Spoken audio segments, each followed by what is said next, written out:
thank you, first of all, for your patience. Everybody can hear me?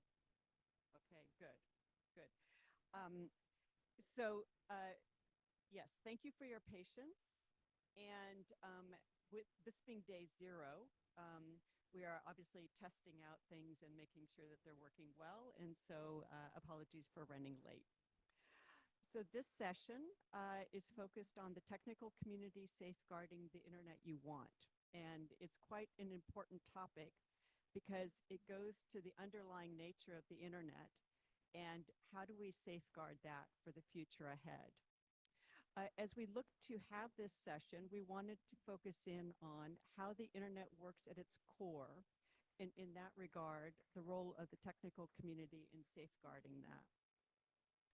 At its foundation, the internet is a network of networks, and it's a revolutionary system that's transformed the way that we communicate, access information, services, and conduct business, as we've all experienced. From ICANN's perspective, the functionality of the domain name system, or the DNS, is a vitally important area on how we navigate the internet. It simplifies web navigation, and it helps support devices and find a way to connect to them. Essentially, what it does is it translates human-friendly domain names into an empirical IP address that devices use to find one another.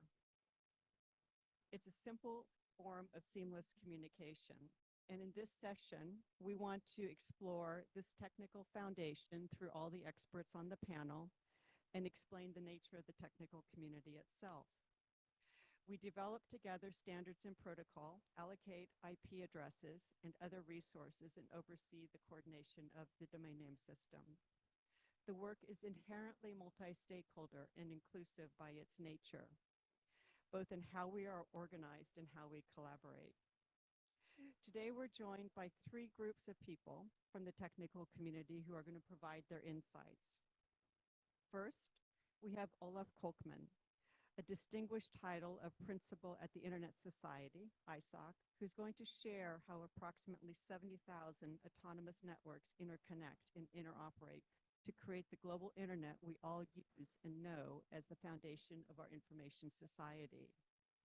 Olaf is a longtime leader in the Internet Engineering Task Force, IETF, the community of engineers and other experts responsible for the development of internet standards.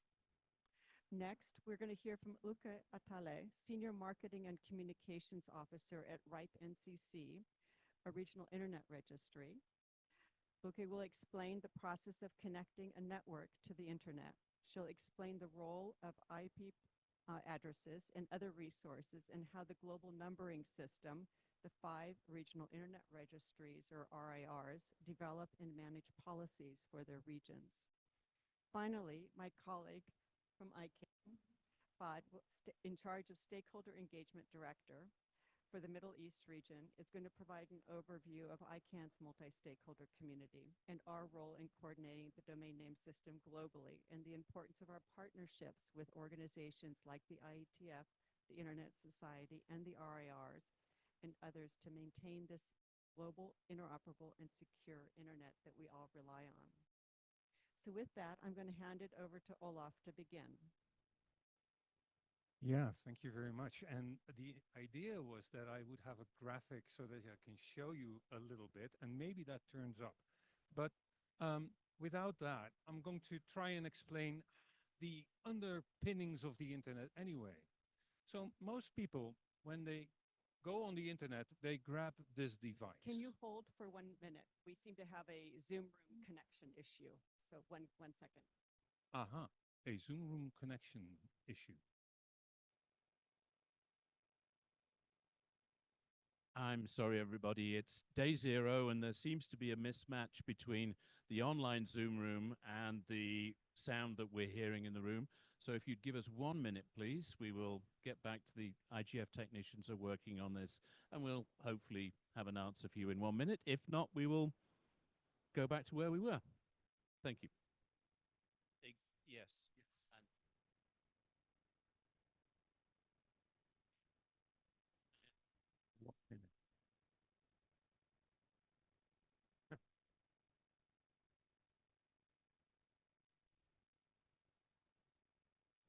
see, this is like the internet.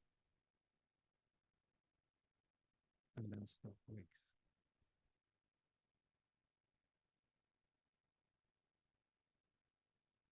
But this is important takeaway of our presentation. The internet is now the people in this room who cannot connect to the right Zoom room. But our perception might be internet is not functioning. But that's the takeaway of what I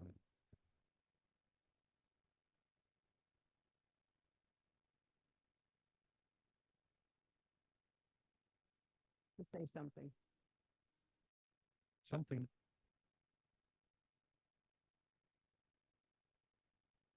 Can we try this again? Hold on.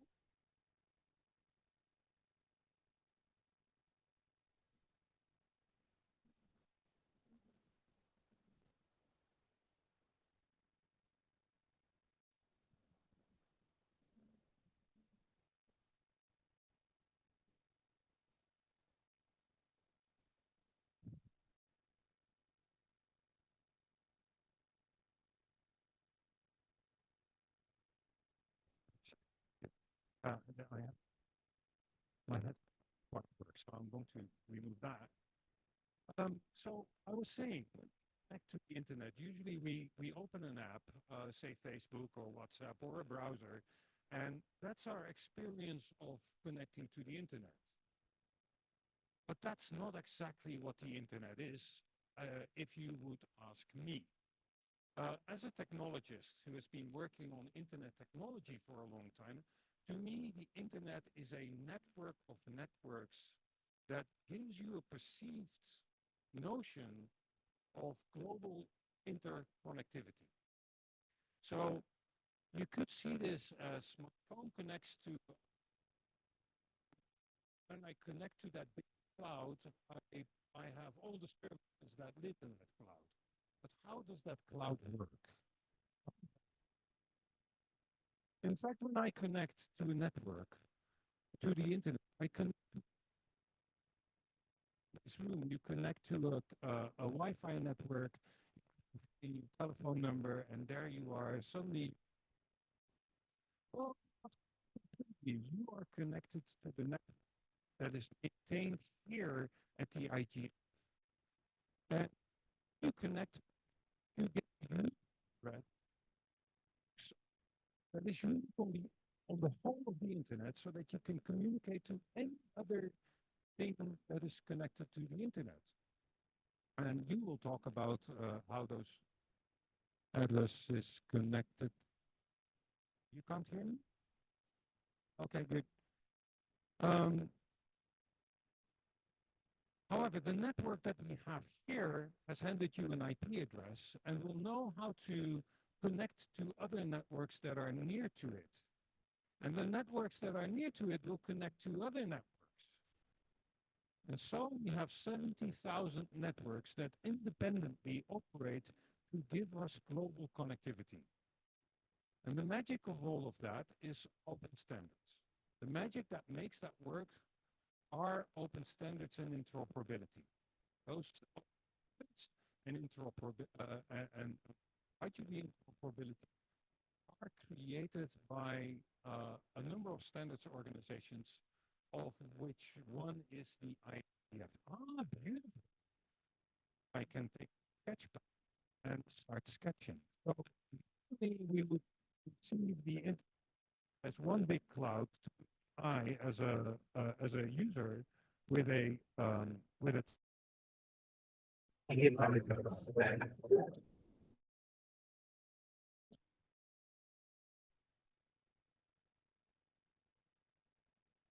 works that interoperate.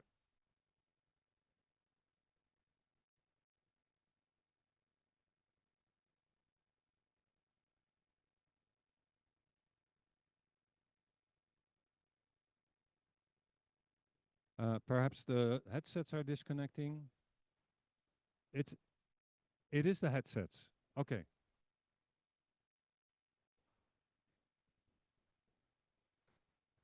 day zero, people, day zero. Uh, oh yeah, yeah. Okay, so normally you would conceive as connecting to the internet through, it's a big cloud to which other people are connected. For instance, you talk to or WhatsApp or Facebook. But internally, there is a number of networks, and there are 70,000 of them that all are interconnected and give you the perception of a global connectivity. Now, all these networks make their own business choices. The network here has chosen to connect you through Wi-Fi and has a captive portal, but they connect probably to a network that provides a connectivity to the rest of the internet, provides what we call as transit. They might be connecting to, for instance, a network that provides transatlantic fibers. So all these networks make their own decisions about how to connect. And what they ship are very tiny envelopes of information called datagrams or packets. Basically, when you connect to the internet and you use a service, your device at the end splits up whatever you use in tiny little datagrams and packets, and those are shipped over the internet. Just like you would have a book, you tear up the pages, you put them in envelopes, and hand them over to the postal system. And the Saudi postal system would hand it over to the next postal system that transfers it over the ocean, that gives it to the postal office in, say, the US, and there the book gets delivered page by page. The standards by which that is done are globally agreed upon. How you tear up the book and put it in envelopes, that's a global standard. And all these networks make their own business decisions, as I already said. Together, they provide us the image of global connectivity. And there are many users of that global network. Facebook is an application that uses that global network. WhatsApp is an application that uses the global network. The World Wide Web itself is an application that uses that network. There are a few functions that you need in order to interoperate here, and that's what my colleagues will talk about. You need every device that is connected to this internet to have a unique address. Just as in the postal system, if you want to deliver an envelope to somebody, a piece of mail to somebody, you need to have a unique address of that person. The internet works the same. There are organizations that provide you unique addresses, and they will be talked about. But we don't think in addresses, we think in names. So we also need a sort of a naming system that provides us that connectivity. And I think you will talk about the naming system. So this gives you, I hope, in sufficient time, a little bit of context. The internet is built out of a network of networks that provides you global connectivity, in addition to a number of global services that you need to hook that up. And once you've got that running, you can provide the things that we interact as humans with. Facebook, WhatsApp, Signal, Amazon, your local government website, all those type of things. And with that, I'm going to hand back the mic. Olaf, thank you so much. And also, I'm so glad that the visual worked. And everybody, thank you for your patience as we're doing the run through this. I'm now going to turn it over to Ulke, who's going to talk about the process of connecting to this network of the internet and the role of the internet protocol addresses and other resources. So with that, we'll turn it over there. Hi, good afternoon, everyone. My name is Ulka Atle, and I work at the RIPE NCC, one of the 5 regional internet registries. I'm just waiting to get my slides up on the board, please.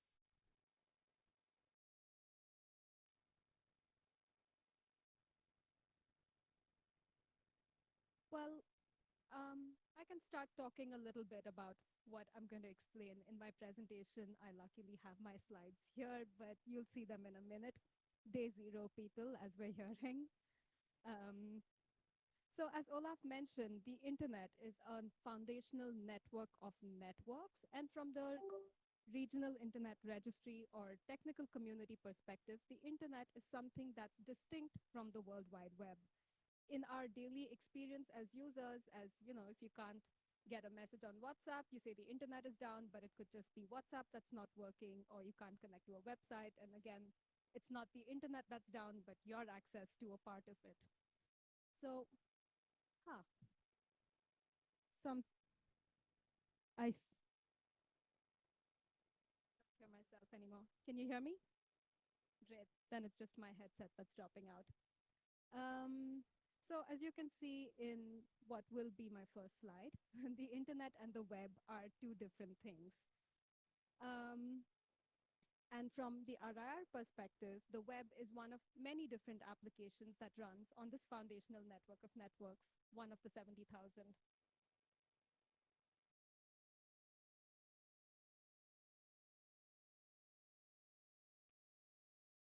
Should I just keep going, Teresa? Otherwise, we're going to run out of time. Yeah? Yeah. Cool. So,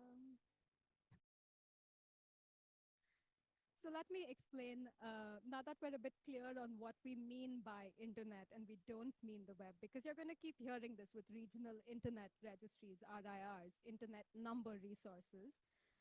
Let me explain what it is we do as a regional internet registry. If you've decided you want to be a part of these 70,000 network of networks, and you decide that now you want to get yourself onto this big global thing called the internet, how would you go about it? Your first port of call would be to contact your local regional internet registry, and RIR manages the allocation, administration, and registration of internet number resources in a particular part of the world. And which RIR you go to would depend on where in the world you're based. There's 5 regional internet registries, one for each continent. So there's ARIN if you were in North America, and parts of the Caribbean, LACNIC for Latin America, and the other part of the Caribbean, RIPE NCC, that's us, for Europe, Middle East, and parts of Central Asia, AFRINIC for the African continent, and APNIC for South Asia and Asia Pacific. So how did the RIR system come into being? So many of you might already know that in the 1980s, the internet was essentially a project from the US Department of Defense. And it was chiefly universities and physics departments from these universities who were collaborating on this thing called Internet Protocol Networking. The web hadn't been invented yet. There were no PCs yet. People didn't know where this was going. So it was just chiefly universities trying to figure out what this IP thing could be.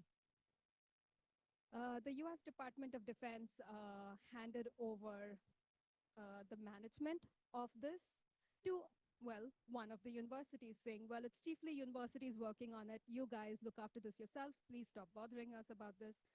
And so it was someone who in the RIR world is very, very famous, a man called John Postel. And if anyone talks to you about John Postel, they will talk to you about John Postel's notebook. And I would love to know if anyone in the room has actually seen this famous notebook.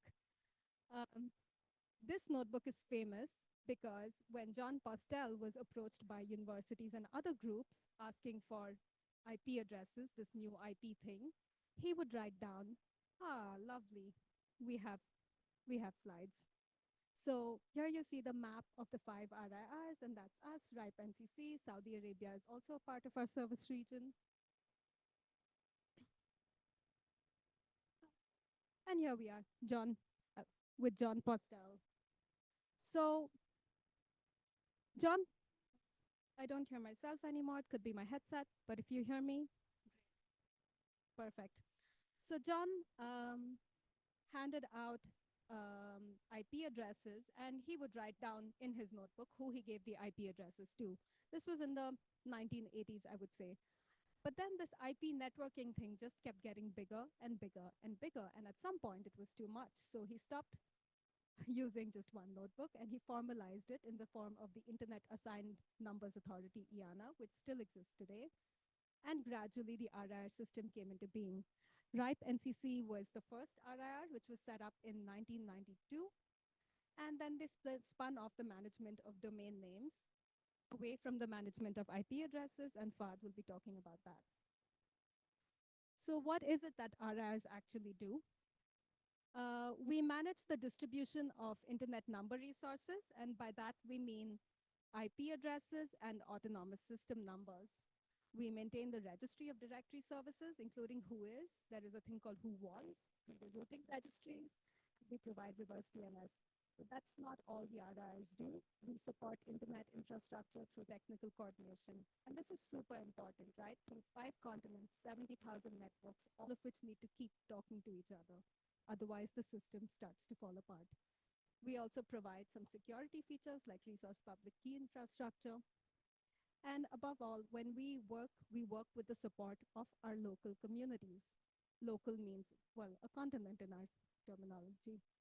So we have community-driven processes for policy development, and community management is a very important role, and also training and capacity building in the areas in which we work.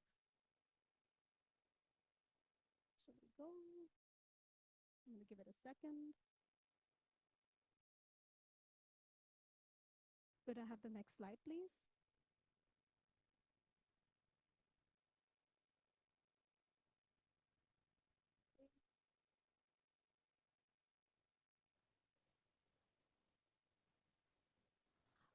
Well, we have it up on the slide anyway. It's gonna work.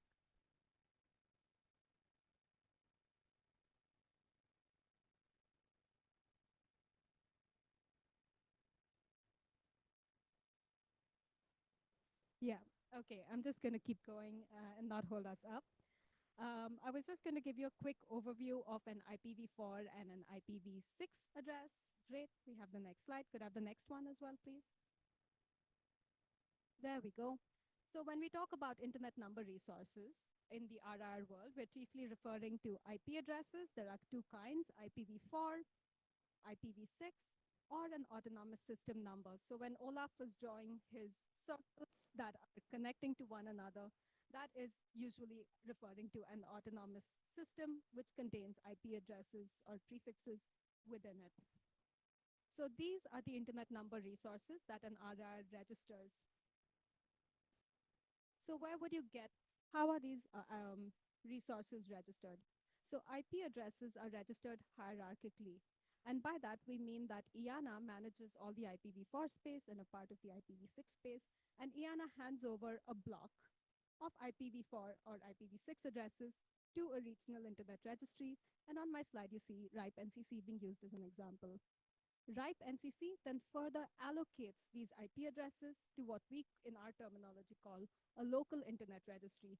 But that would be any company to run its own independent internet network. A telecom provider, an internet service provider, a media provider, a content network. So these are our members. And then your internet service provider finally allocates your IP address to you as the end user. So we don't do that directly. We give the addresses to an internet service provider, also governments, also universities. I think Fahd will be going into this a bit more, and Olaf mentioned this. I just wanted to refer to this, that IP addresses and domain names interact with one another, but they're not the same thing. So here you just see a screenshot of the RIPE NCC website. So what you see, www.ripe.net, that's the website. And if you go to our website and just click on the search button, you will see your IP address, the unique address that your device is connecting to our website with. And in my case, you can see that it was an IPv6 address that I connected to the website with when I made the screenshot. But this is actually what I would like to focus on a little bit in this talk, that all the RIRs are not-for-profit membership-based organizations. We are all independent bodies. That is, we are not governmental entities. We are all membership-based organizations. So the way the RIRs work is anyone that wants to run an independent internet network, that wants to get resources from us, signs up, becomes a member, signs a contract with us, and then we give them the IP addresses. We are all not-for-profits, so we are funded by our membership fees. And the fees are for services, so you're not buying IP addresses or ASNs from us. You are getting services from us, and you get the right to use the IP addresses. And finally, we are community-driven. Our governing boards are elected by our members, and as organizations, we are all committed to being open and transparent. And each RIR operates in accordance with 3 factors. The community policies, so each RIR's communities, that is the technical stakeholders involved, our members, the people running these networks, the actual internet service providers, the people using the IP address, they set the policies, we implement the policies. And this is something very important. We are all established in whichever jurisdiction we're established in, the national legal framework applies to the RIR. And finally, we fulfill a specific function in the global internet governance system. There are different bodies like the IETF that Olaf referenced, the ICANN, which manages domain names, and then the RIRs that manage IP addresses. And our approach to governance is multi-stakeholder. The RIRs have been doing this right from their inception. So starting from 1992, so multi-stakeholderism is not new. It is written into the definition of how the RIRs operate. And our stakeholders are the technical community, academia. Academia were actually the founders of the internet in a sense. Civil society and internet users, this is who we do this for. Governments and national and international organizations, keep in mind governments also run their own networks. Governments are also members of the RIRs. And the private sector, of course. Each RIR has its own version of this policy development process, but there are some common elements. Anyone can participate in developing policies at RIRs, including you. The policies are set in a bottom-up manner. The communities propose and approve the policies. And finally, all our decisions and policies are documented and published. Discussions on policies take place on public mailing lists. So if there is a particular topic that's of interest to you, you can go to our RIR websites and see what's under discussion. And policies are developed through a consensus-based process.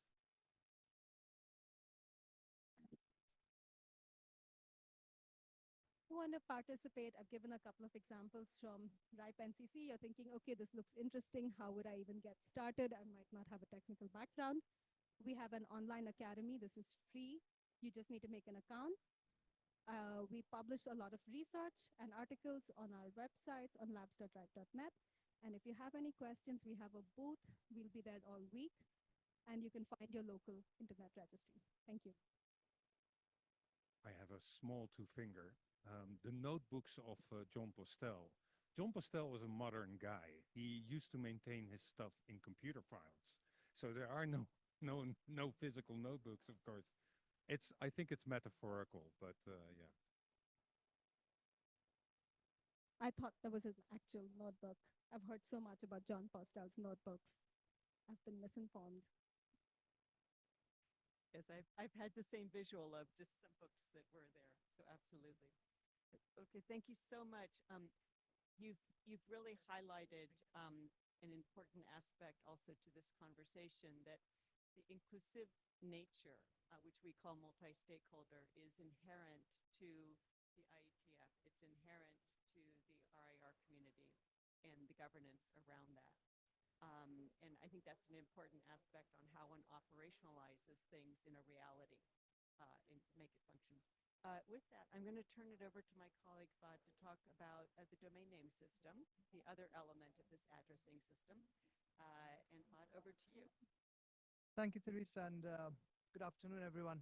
I hope I'm audible. So my name is Fahd Bataina. I am from the region. I'm from Jordan. I work for ICANN. I cover the Middle East. I'll be presenting today about the domain name system. But just maybe I need my slides. Slide, please.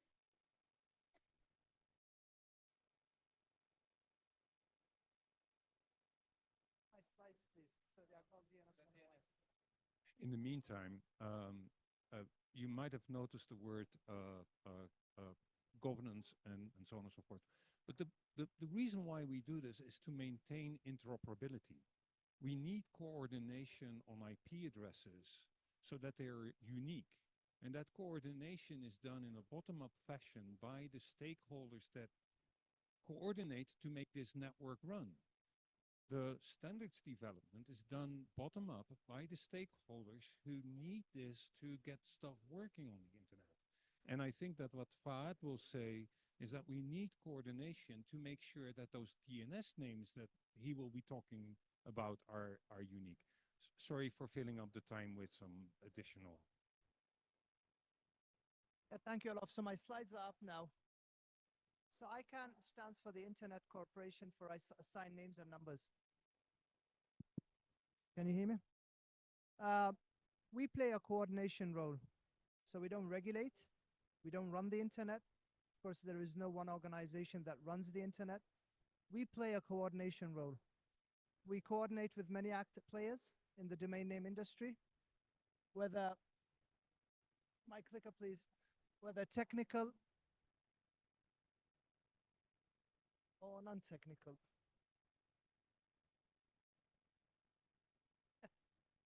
Sorry, so my presentation involves a lot of visuals, really.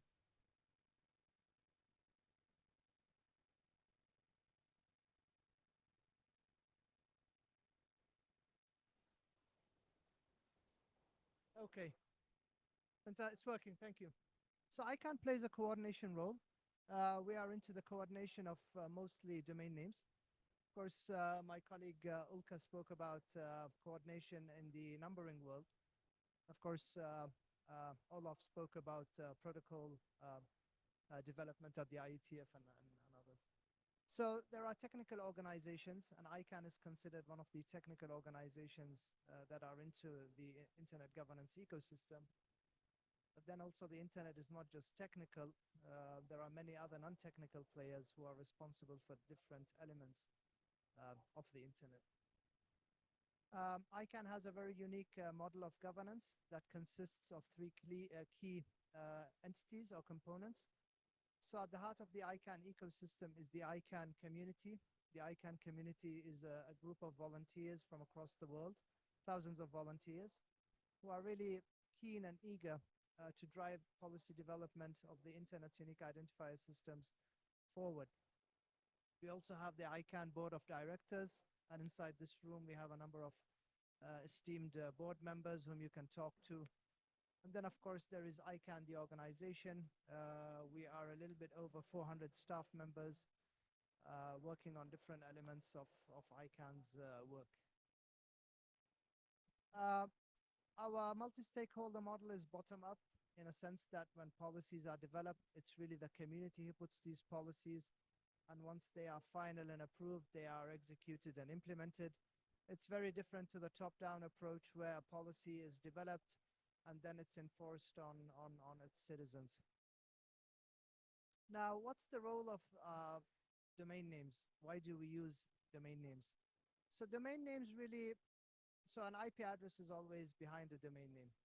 And of course, if I ask anybody in the room, do you know what's the IP address of your website?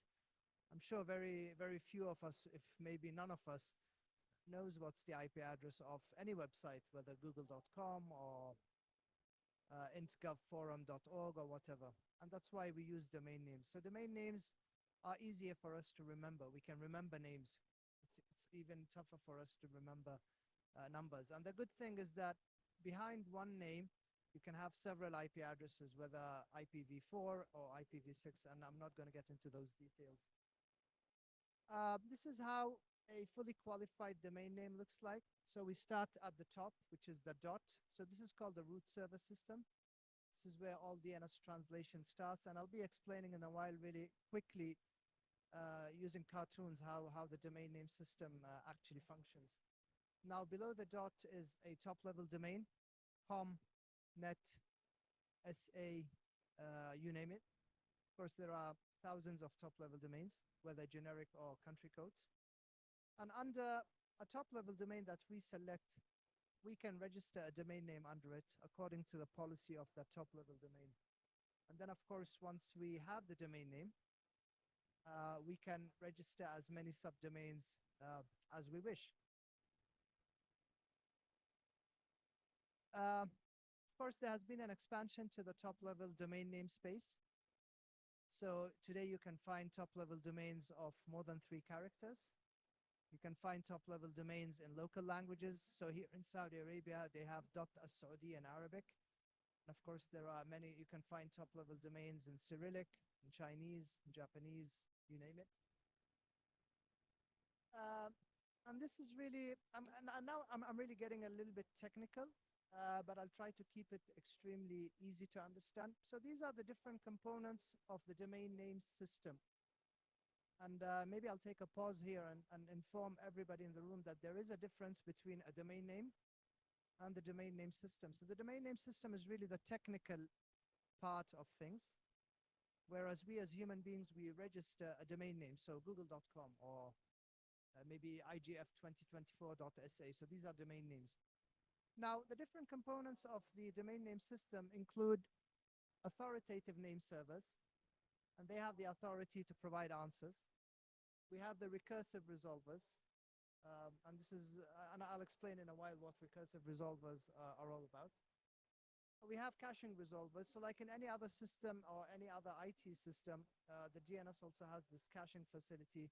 So rather than going through an entire process, you would find, you might find an answer to a domain name within the cache. And then we have the stub resolver or the client resolver, and this is actually the starting point of any domain name inquiry.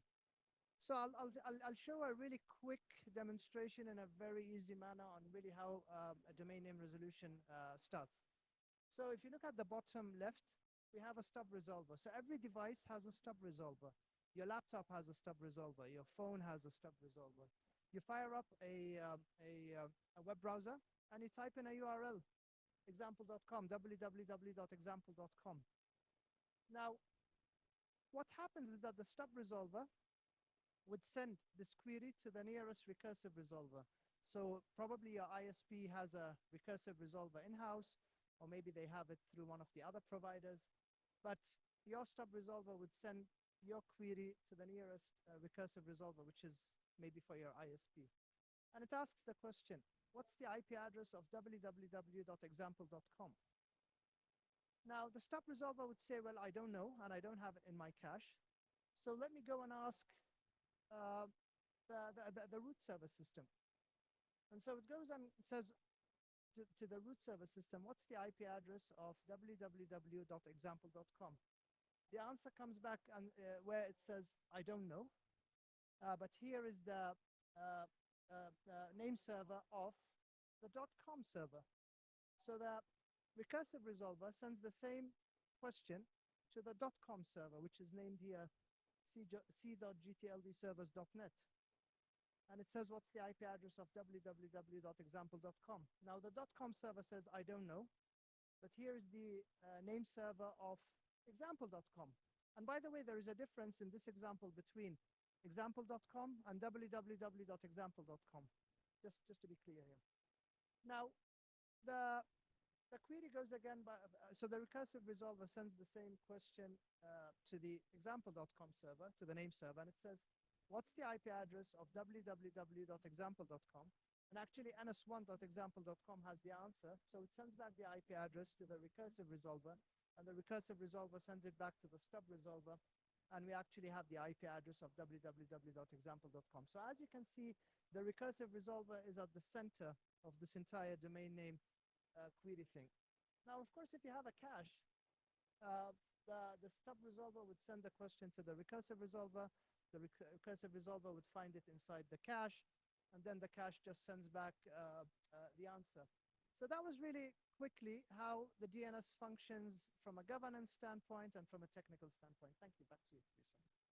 Yeah, if I may, what is important in this context is that you saw 3 servers on the screen, but in reality, the domain name system has millions of servers providing this service of translating names into numbers. That is not a thing that is maintained in one place. No, it's globally and it's distributed. And one of the things about the internet, that 70,000 networks and the services that make the internet connect, they're global and distributed. I think that's an important takeaway. There is not one domain name Zover. There's not one authoritative servers. There's not one database, in fact, that maintains all the information of the DNS. That's globally distributed. And I think that's an important takeaway.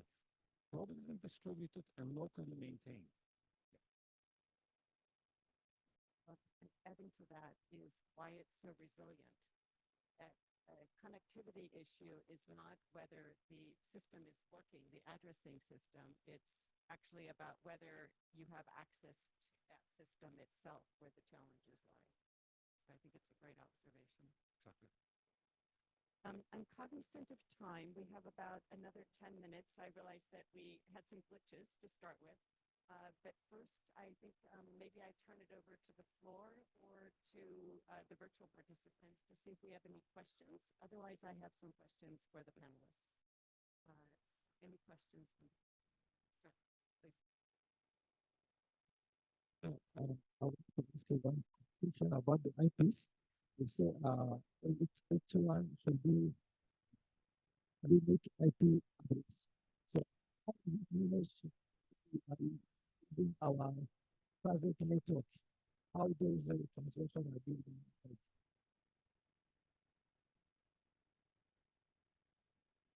Yeah, so that is the easy answer is every computer has one address and it's unique, but there are nuances to it. What we usually see that, for instance, in your house, when you have a house network, you're using so-called private addresses, which are unique within your house, but not unique within the system. Your neighbor might be using the same addresses. Those addresses are within your router translated to the IP address of your router. And your IP address of the router in your house, so the thing that is on your access network, that does the translation to a unique global address. That is a hack. That is a hack to make IPv4 work with the amount of devices that we have on Earth. With IPv6, that's strictly not necessary. So with IPv6, the story is that you all have unique addresses, no matter whether you're in a house or outside of the house. It's basically all connected. And there are many nuances to that, but on first level, that's sort of the case. Okay, did you want to add anything to that? No, thank you, Ola. I think the most activity I activation, I think that most internet service providers give their customers private addresses as well as mentioned, but the internet service provider, they connect to the big corporate network. That's when we use the students. Thank you. Other questions? I understand there's 9 remote participants. But any other questions from the floor at all? Yes, sir.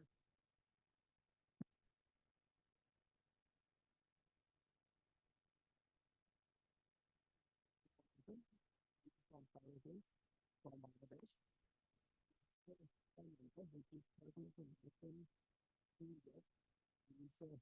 Domain.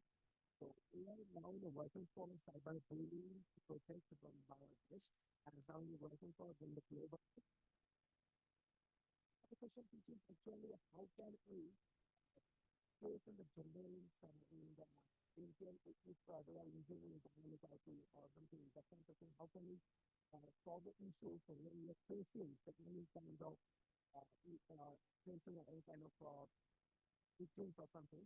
So somehow we are seeing that actually V6 the person not actually properly place cause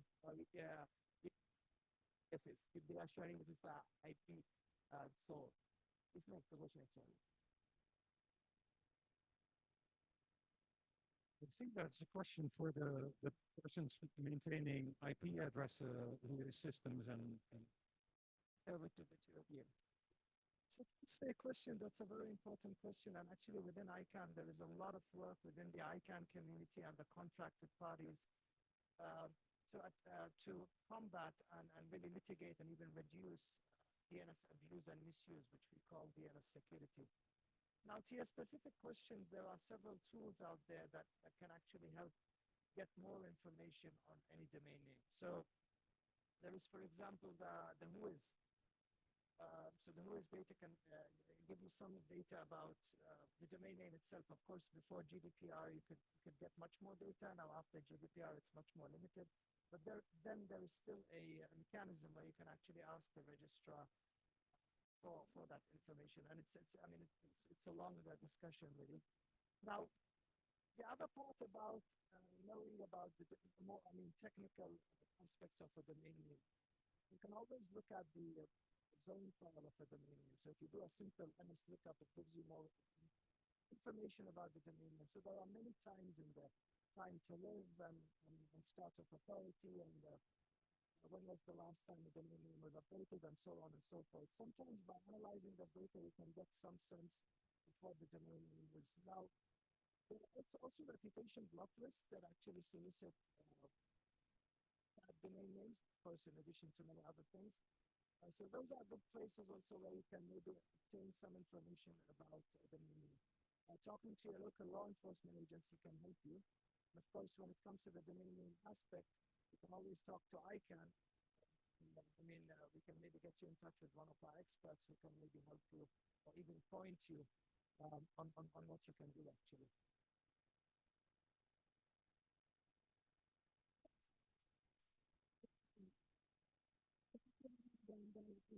When people want to find who the holder of a particular IP address is.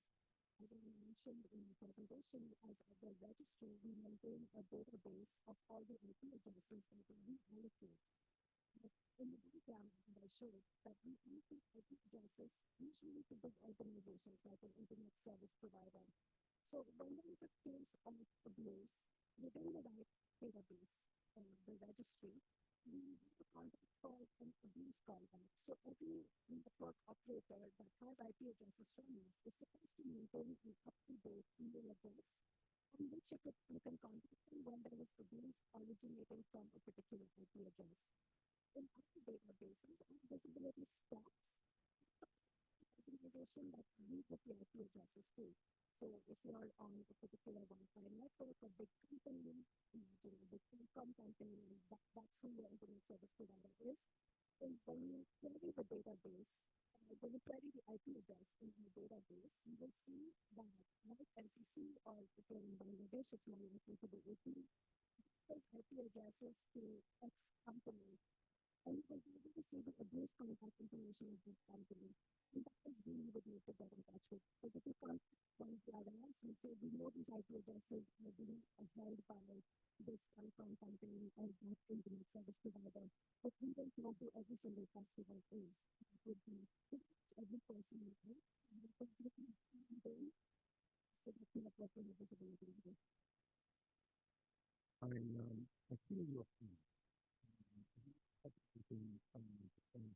Getting accounting accountability and transparency and distributed different laws pertaining to privacy, where there are different, requirements or even approaches to responding to requests of organizations that you don't know. And I think it's fair to say that this is one of the more wicked issues in the internet. How do you find who is responsible for something in the end and people accountable? Thank you. We have one question from a remote participant, which I'll read out. In the context of maintaining a secure and accessible internet, what are the current challenges ICANN faces in balancing the decentralization of domain registrations with the need for robust security measures, particularly in addressing abuse such as domain squatting, phishing, and misinformation? This question comes from Imad Payande. My apologies for any mispronunciations. Should I turn it over? Yeah, thanks, Teresa, and thanks for the question. So again, I answered some parts of this question in my earlier intervention. But actually, Ulka reminded me that even when the ICANN accredited email ID must have an abuse email ID and must also have an abuse phone number. And so you can contact the registrar. You can run your inquiry through them. Now, if the registrar, for some reason, doesn't respond properly, you can also escalate to the registry, to the top level domain registry. And then, of course, there is this channel where you can approach ICANN and have your case explored and investigated through the ICANN compliance team. And then, of course, there are many other paths. You can talk to your law enforcement agency. And so, yeah. And I'll just add, recently, through the very hard work of the contracted parties themselves, there's been amendments to the contracts to address DNS abuse and enable the enforcement also through the compliance measures. So thank you for the very good question, and thanks to all the parties involved in achieving that important objective for this. We are currently at time, and so thank you first for your patience in being the day zero participants in testing out how this all works. Day zero guinea pigs. I was going to use guinea pigs, but I thought participants. There you go. And really thank you also for your questions and the information. Safeguarding the internet you want is fundamentally important to all of us and the future of it. So thank you very much, and a good rest of the meeting here. Thank you.